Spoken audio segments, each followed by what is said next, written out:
Yusuf bertemu saudara-saudaranya. Sambar. Kejadian pasal 42 sampai 44. Shalom adik-adik. Hari ini Kak Arfa akan melanjutkan kisah luar biasa dari Yusuf. Setelah menjadi penguasa di Mesir, Yusuf akan bertemu kembali dengan keluarganya.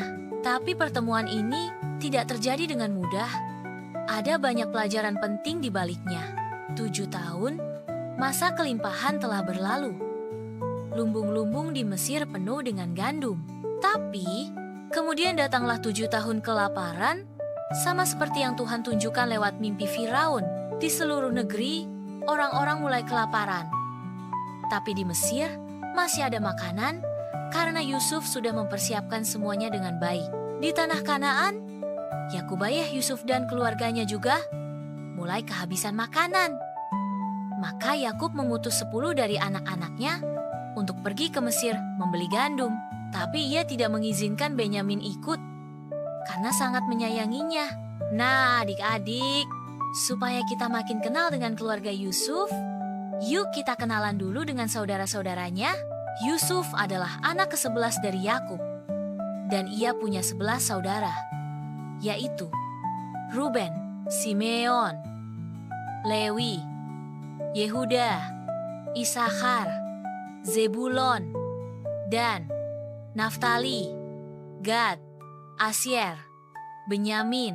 Jadi anak-anak Yakub semuanya ada 12 dan Yusuf adalah salah satunya. Waktu saudara-saudaranya datang ke Mesir, Yusuf langsung mengenali mereka. Tapi mereka tidak mengenali Yusuf yang sekarang sudah menjadi orang penting di istana Mesir. Saat melihat mereka sujud, Yusuf teringat mimpinya waktu muda, bahwa suatu hari saudara-saudaranya akan sujud kepadanya. Tapi Yusuf tidak langsung mengatakan siapa dirinya. Ia ingin tahu apakah hati mereka sudah berubah.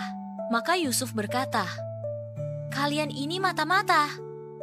Mereka ketakutan dan menjawab, "Kami bersaudara, anak dari satu ayah. Kami datang untuk membeli gandum." Untuk menguji mereka, Yusuf menahan Simeon dan menyuruh yang lain pulang sambil membawa gandum, tapi mereka harus kembali dengan membawa Benyamin jika ingin membuktikan bahwa mereka berkata jujur.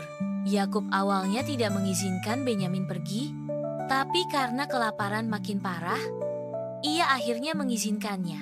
Ketika Yusuf melihat Benyamin, hatinya sangat terharu.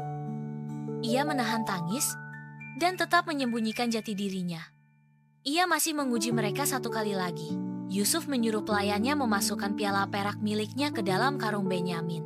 Saat mereka sedang pulang, para penjaga mengejar mereka dan menemukan piala itu di karung Benyamin. Mereka semua dibawa kembali ke istana. Yusuf berkata bahwa Benyamin akan dijadikan budaknya. Tapi Yehuda berdiri dan membela adiknya. Ia berkata, "Biarlah aku saja yang menjadi budak, asal Benyamin boleh pulang. Jika tidak, ayah kami akan hancur hatinya." Yusuf sangat tersentuh. Ia melihat bahwa saudara-saudaranya sudah berubah. Mereka tidak lagi iri seperti dulu. Mereka kini saling melindungi. Dan Yusuf tahu, inilah waktunya rencana Tuhan semakin jelas. Pelajaran penting dari kisah ini. Coba komen ya, biar Kak Arfa tahu apa yang sudah adik-adik mendengarkan.